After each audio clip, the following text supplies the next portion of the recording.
Korea's labor unions are some of the most influential in Asia, usually able to impose their will on the country's biggest companies. But that could be changing.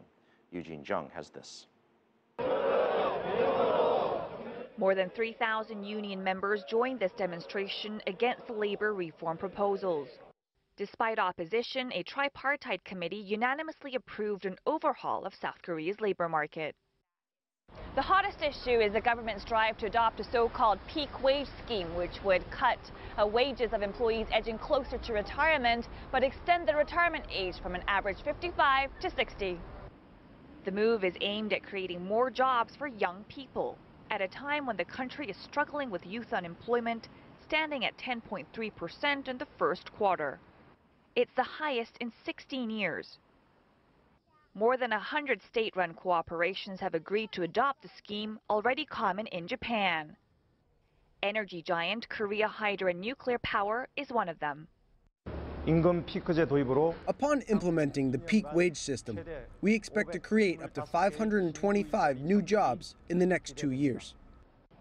Private sector businesses, including Samsung Electronics and Hyundai Motors, have introduced the peak wage system too. Workers are worried the change will threaten their job security and do little to help the faltering economy. The biggest problem with the peak wage system is that you're paying wages for sons and daughters by reducing their parents' salaries. If the father was able to earn $100 before, now two people in the family have to work to make the same amount of money. There's little doubt reform is necessary, but some experts say more will need to be done to satisfy the workforce.